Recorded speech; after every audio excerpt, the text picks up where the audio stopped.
ਦੇਰ ਰਾਤ ਚੰਡੀਗੜ੍ਹ ਵਿੱਚ ਕਿਸਾਨ ਆਗੂਆਂ ਅਤੇ ਕੇਂਦਰੀ ਮੰਤਰੀਆਂ ਵਿਚਾਲੇ ਹੋਈ ਤੀਜੇ ਦੌਰ ਦੀ ਗੱਲਬਾਤ ਵੀ ਬੇਸਿੱਟਾ ਰਹੀ। ਹੁਣ ਐਤਵਾਰ ਨੂੰ ਦੁਬਾਰਾ ਮੀਟਿੰਗ ਹੋਵੇਗੀ। ਉਦੋਂ ਤੱਕ ਦੋਵਾਂ ਧਿਰਾਂ ਨੇ ਸ਼ਾਂਤੀ ਬਣਾਈ ਰੱਖਣ ਦਾ ਭਰੋਸਾ ਦਿੱਤਾ ਹੈ।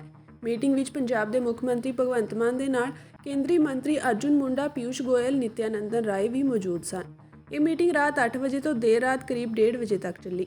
ਮਿਲੀ ਜਾਣਕਾਰੀ ਮੁਤਾਬਕ ਸਰਕਾਰ ਨੇ ਘੱਟੋ-ਘੱਟ ਸਮਰਥਨ ਮੁੱਲ ਤੇ ਕਾਨੂੰਨ ਬਣਾਉਣ ਲਈ ਇੱਕ ਕਮੇਟੀ ਬਣਾਉਣ ਦਾ ਪ੍ਰਸਤਾਵ ਰੱਖਿਆ, ਜਿਸ ਵਿੱਚ ਕਿਸਾਨਾਂ ਅਤੇ ਸਰਕਾਰ ਦੋਵਾਂ ਦੇ ਪ੍ਰਤੀਨਿਧ ਹੋਣਗੇ। ਮੀਟਿੰਗ ਦੌਰਾਨ ਕਿਸਾਨ ਆਗੂ ਘੱਟੋ-ਘੱਟ ਸਮਰਥਨ ਮੁੱਲ ਦੀ ਗਾਰੰਟੀ ਤੇ ਅੜੇ ਰਹੇ। ਮੀਟਿੰਗ ਦੌਰਾਨ ਕਿਸਾਨ ਆਗੂਆਂ ਨੇ ਸ਼ੰਭੂ ਤੇ ਖਨੌਰੀ ਬਾਰਡਰ ਤੇ ਕਿਸਾਨਾਂ ਤੇ ਸੁੱਟੇ ਅਥਰੂ ਗੈਸ ਦੇ ਗੋਲਿਆਂ ਨੂੰ ਲੈ ਕੇ ਨਾਰਾਜ਼ਗੀ ਜਤਾਈ ਅਤੇ ਸੋਸ਼ਲ ਮੀਡੀਆ ਤੇ ਖਾਤੇ ਬੰਦ ਕੀਤੇ ਜਾਣ ਤੇ ਵੀ ਇਤਰਾਜ਼ ਕੀਤਾ।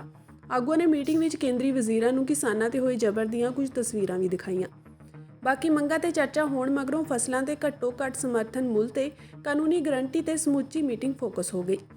ਕੇਂਦਰੀ ਵਜ਼ੀਰਾਂ ਨੇ ਫਸਲੀ ਭਾਅ ਦੀ ਕਾਨੂੰਨੀ ਗਾਰੰਟੀ ਦੇ ਮੁੱਦੇ ਤੇ ਪੇਸ਼ਕਸ਼ ਕੀਤੀ ਕਿ ਭਾਰਤ ਸਰਕਾਰ ਇਸ ਮਾਮਲੇ ਤੇ ਸਾਰੇ ਸੂਬਿਆਂ, ਖਪਤਕਾਰ ਫੋਰਮਾਂ ਅਤੇ ਬਾਕੀ ਹਿੱਸੇਦਾਰਾਂ ਨਾਲ ਸਲਾਹ ਕਰੇਗੀ ਅਤੇ ਉਸ ਮਗਰੋਂ ਸਾਰਥਕ ਰੂਪ ਵਿੱਚ ਮਾਮਲਾ ਨਜਿੱਠਣ ਲਈ ਫੈਸਲਾ ਲਿਆ ਜਾਵੇਗਾ।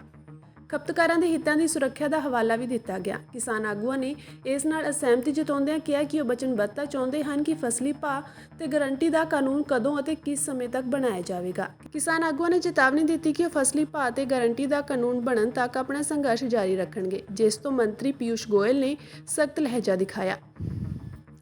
ਬਾਅਦ ਵਿੱਚ ਪੀਯੂਸ਼ ਗੋਇਲ ਨੇ ਕੇਂਦਰੀ ਖੇਤੀ ਮੰਤਰੀ ਦੀ ਅਗਵਾਈ ਵਿੱਚ MSP ਤੇ ਕਾਨੂੰਨੀ ਗਾਰੰਟੀ ਦਾ ਮਾਮਲਾ ਵਿਚਾਰਨ ਲਈ ਕਮੇਟੀ ਬਣਾਉਣ ਦੀ ਤਜਵੀਜ਼ ਰੱਖੀ, ਜਿਸ ਵਿੱਚ ਕਿਸਾਨਾਂ ਨੂੰ ਨੁਮਾਇੰਦਗੀ ਦਿੱਤੀ ਜਾਵੇਗੀ।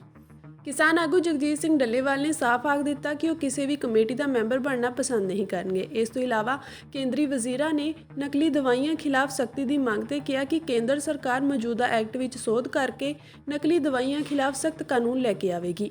ਵਜ਼ੀਰਾਂ ਨੇ ਮੰਗ ਮੰਨਦਿਆਂ ਲਖੀਮਪੁਰ ਖੀਰੀ ਦੇ ਜ਼ਖਮੀਆਂ ਨੂੰ ਮੌਜੂਦਾ ਅੰਦੋਲਨ ਖਤਮ ਹੋਣ ਤੋਂ 1 ਹਫ਼ਤੇ ਦੇ ਅੰਦਰ ਮੁਆਵਜ਼ਾ ਦੇਣ ਦਾ ਵਾਅਦਾ ਕੀਤਾ।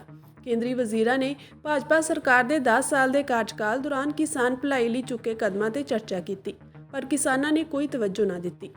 ਮੁੱਖ ਮੰਤਰੀ ਭਗਵੰਤ ਮਾਨ ਨੇ ਮੀਟਿੰਗ ਵਿੱਚ ਹਰਿਆਣਾ ਪੁਲਿਸ ਵੱਲੋਂ ਪੰਜਾਬ ਵਿੱਚ ਦਾਖਲ ਹੋ ਕੇ ਕਿਸਾਨਾਂ ਨੂੰ ਭੜਕਾਉਣ ਦੇ ਮਾਮਲੇ ਵਿੱਚ DGP ਨੂੰ ਪੜਤਾਲ ਕਰਨ ਦੇ ਹੁਕਮ ਜਾਰੀ ਕੀਤੇ, ਜਦੋਂ ਕਿ ਕਿਸਾਨ ਧਿਰਾਂ ਦਾ ਕਹਿਣਾ ਸੀ ਕਿ ਕੇਂਦਰੀ ਮੰਤਰੀ ਹਰਿਆਣਾ ਨੂੰ ਐਕਸ਼ਨ ਲੈਣ ਵਾਸਤੇ ਕਹਿਣ। ਜਵਾਬ ਵਿੱਚ ਮੁੱਖ ਮੰਤਰੀ ਨੇ ਕਿਹਾ ਕਿ ਜਦੋਂ ਘਟਨਾ ਪੰਜਾਬ ਦੀ ਹਦੂਦ ਵਿੱਚ ਹੈ ਤਾਂ ਪੰਜਾਬ ਪੁਲਿਸ ਇਸ ਮਾਮਲੇ ਵਿੱਚ ਐਕਸ਼ਨ ਲੈਣ ਦੇ ਸਮਰੱਥ ਹੈ। ਸੂਤਰਾਂ ਅਨੁਸਾਰ ਕਿਸਾਨ ਆਗੂਆਂ ਨੇ ਮੀਟਿੰਗ ਦੌਰਾਨ ਦਿੱਲੀ ਵਿੱਚ ਪ੍ਰਦਰਸ਼ਨ ਵਾਸਤੇ ਜਗ੍ਹਾ ਮੰਗੀ ਤਾਂ ਪੀਯੂਸ਼ ਗੋਇਲ ਨੇ ਕਿਹਾ ਕਿ ਉਹ ਪੰਜਾਬ ਸਰਕਾਰ ਵੱਲੋਂ ਪ੍ਰਵਾਨਿਤ ਕਿਸੇ ਵੀ ਜਗ੍ਹਾ ਉੱਤੇ ਬੈਠ ਸਕਦੇ ਹਨ।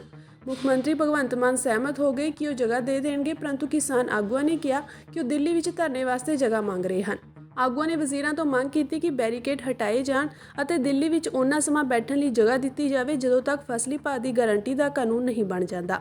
ਕੇਂਦਰੀ ਵਜ਼ੀਰਾਂ ਨੇ ਜਦੋਂ ਪ੍ਰਦੂਸ਼ਣ ਐਕਟ ਅਤੇ ਬਿਜਲੀ ਸੋਧ ਬਿੱਲ ਦੀ ਮੰਗ ਸਵੀਕਾਰੀ ਤਾਂ ਕਿਸਾਨ ਆਗੂਆਂ ਨੇ ਨਾਖੁਸ਼ੀ ਜ਼ਾਹਰ ਕਰਦਿਆਂ ਕਿਹਾ ਕਿ ਇਹ ਤਾਂ ਅੰਦੋਲਨ ਤੋਂ ਪਹਿਲਾਂ ਹੀ ਪ੍ਰਵਾਨ ਹੋ ਗਈਆਂ ਸਨ। ਕਿਸਾਨ ਆਗੂਆਂ ਨੇ ਇਤਰਾਜ਼ ਕੀਤਾ ਕਿ ਪਰਾਲੀ ਸਾੜਨ ਵਾਲੇ ਕਿਸਾਨਾਂ ਤੇ ਪਰਚੇ ਕਿਉਂ ਦਰਜ ਕੀਤੇ ਜਾਂਦੇ ਹਨ।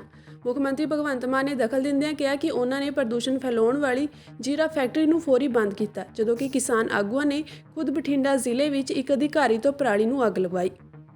ਉਸ ਮਗਰੋਂ ਆਗੂ ਚੁੱਪ ਹੋ ਗਏ। ਮੁੱਖ ਮੰਤਰੀ ਨੇ ਕੌਮੀ ਗ੍ਰੀਨ ਟ੍ਰਿਬਿਊਨਲ ਦੇ ਹੁਕਮਾਂ ਦੇ ਹਵਾਲੇ ਨਾਲ ਆਪਣੀ ਮਜਬੂਰੀ ਪ੍ਰਗਟ ਕੀਤੀ। ਪਲਟਵਾਰ ਵਿੱਚ ਸਰਵਣ ਸਿੰਘ ਪੰਧੇਰ ਨੇ ਇਲਜ਼ਾਮ ਲਗਾਇਆ ਕਿ ਮੁੱਖ ਮੰਤਰੀ ਕੇਂਦਰ ਅਤੇ NGT ਦਾ ਪੱਖ ਲੈ ਰਹੇ ਹਨ, ਜਦੋਂ ਕਿ ਭਗਵੰਤ ਮਾਨ ਨੇ ਇਸ ਗੱਲ ਤੇ ਗੁੱਸਾ ਜ਼ਾਹਰ ਕੀਤਾ। ਮੀਟਿੰਗ ਮਗਰੋਂ ਕਿਸਾਨ ਆਗੂ ਜਗਜੀਤ ਸਿੰਘ ਡੱਲੇਵਾਲ ਨੇ ਦੱਸਿਆ ਕਿ ਮੀਟਿੰਗ ਵਿੱਚ 3 ਕੇਂਦਰੀ ਮੰਤਰੀ ਪਹੁੰਚੇ ਸਨ। ਵਿਸਥਾਰਤ ਚਰਚਾ ਤੋਂ ਬਾਅਦ ਸਰਕਾਰ ਨੇ ਕਾਗਜ਼ੀ ਕਾਰਵਾਈ ਮੁਕੰਮਲ ਕਰਨ ਲਈ ਐਤਵਾਰ ਤੱਕ ਦਾ ਸਮਾਂ ਮੰਗਿਆ। ਇਸ ਦੌਰਾਨ ਕੇਂਦਰੀ ਮੰਤਰੀ ਹਾਈਕਮਾਂਡ ਨਾਲ ਵੀ ਗੱਲਬਾਤ ਕਰਨਗੇ ਅਤੇ ਇਸ ਗੱਲਬਾਤ ਨੂੰ ਐਤਵਾਰ ਨੂੰ ਅੱਗੇ ਵਧਾਇਆ ਜਾਵੇਗਾ। ਇਸ ਤੋਂ ਪਹਿਲਾਂ 8 ਫਰਵਰੀ ਅਤੇ 13 ਫਰਵਰੀ ਨੂੰ 2 ਗੇੜਾਂ ਦੀਆਂ ਮੀਟਿੰਗਾਂ ਬੇਸਿੱਟਾ ਰਹੀਆਂ ਸਨ। ਭਾਜਪਾ ਨੇ ਕੱਲ੍ਹ ਕਿਸਾਨ ਆਗੂ ਜਗਜੀਤ ਸਿੰਘ ਡੱਲੇਵਾਲ ਦੀ ਨਰਿੰਦਰ ਮੋਦੀ ਦੇ ਗ੍ਰਾਫ ਵਾਲੀ ਇੱਕ ਵੀਡੀਓ ਨਸ਼ਰ ਕਰਕੇ ਕਿਸਾਨ ਆਗੂਆਂ ਦੇ ਅਕਸ ਨੂੰ ਢਾਹ ਲਾਉਣ ਦੀ ਕੋਸ਼ਿਸ਼ ਵੀ ਕੀਤੀ ਸੀ। ਕਿਸਾਨ ਆਗੂ ਕਾਕਾ ਸਿੰਘ ਨੇ ਦੱਸਿਆ ਕਿ ਕਿਸਾਨਾਂ ਵੱਲੋਂ ਤੀਜੇ ਗੇੜ ਦੀ ਮੀਟਿੰਗ ਦੇ ਮੱਦੇਨਜ਼ਰ ਦਿੱਲੀ ਵੱਲ ਵਧਣ ਤੋਂ ਅੱਜ ਗੁਰੇਜ਼ ਕੀਤਾ ਗਿਆ ਹੈ। बहुत ही अच्छे माहौल में सकारात्मक चर्चा हुई है, पॉजिटिव चर्चा हुई है और किसान संगठनों ने जिन विषयों पर ध्यान आकृष्ट कराया है, संज्ञान में लेते हुए विस्तार पूर्वक चर्चा को हमने करते हुए अगली तिथि रविवार को शाम 6 बजे के लिए फिर से आगे की चर्चा को जारी रखेंगे। ये जो माहौल है, क्योंकि हमारा मानना है कि हम सब मिलकर के शांतिपूर्ण ढंग से समाधान ढूंढ, इस बात के लिए कि हमारे सीनियर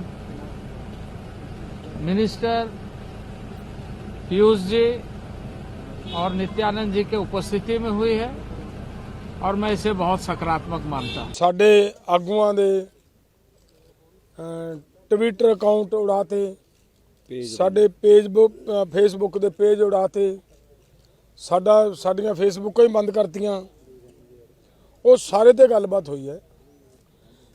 ਖਾਸ ਗੱਲ ਮੈਂ ਤੁਹਾਨੂੰ ਇਹ ਧਿਆਨ ਲਿਆ ਦਿਆਂ ਕਿ ਖਨੌਰੀ ਬਾਰਡਰ ਦੇ ਉੱਤੇ ਕੱਲ ਜਿਸ ਤਰ੍ਹਾਂ ਦਾ ਮਾਹੌਲ ਬਣਿਆ ਸੀ,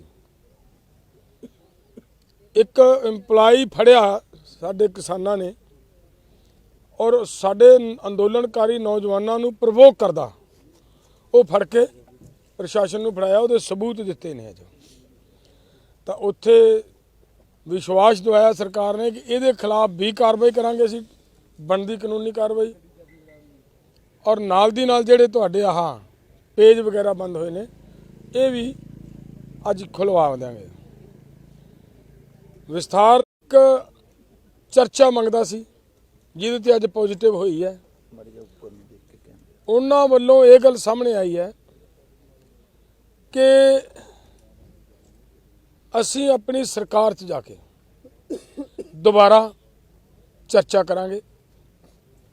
ਉਹ ਦੁਬਾਰਾ ਤੁਹਾਡੇ ਨਾਲ ਅਸੀਂ ਐਤਵਾਰ ਦਾ ਦਿਨ ਮੀਟਿੰਗ ਦਾ ਫਿਰ ਤੈਅ ਕਰਕੇ ਗਏ ਨੇ ਕਿ ਦੁਬਾਰਾ ਐਤਵਾਰ ਨੂੰ ਤੁਹਾਡੇ ਨਾਲ ਬੈਠ ਕੇ ਮੀਟਿੰਗ ਕਰਾਂਗੇ। ਬਾਕੀ ਗੱਲਬਾਤ ਪੰਧੇਰ ਸਾਹਿਬ ਦੱਸਣਗੇ। ਪਹਿਲੋਂ ਪੂਰੀ ਗੱਲ ਤੇ ਚਲੋ ਜਾ ਹੁਣ ਨਾ ਜਾਓ ਪਹਿਲੋਂ ਸੁਣ ਤੇ ਲਓ। ਇਹੀ ਗੱਲਾਂ ਪੰਧੇਰ ਸਾਹਿਬ ਨੇ ਤੁਹਾਨੂੰ ਦੱਸਣੀਆਂ, ਸੁਣ ਲਓ ਮਾੜਾ ਜਿਹਾ। हाँ, हिंदी च करना है। देखिए आज जो वार्ता हुई है केंद्र के साथ, उनमें सभी जितने भी हमने मांग पत्र में मुद्दे उठाए, लंबी चर्चा हुई।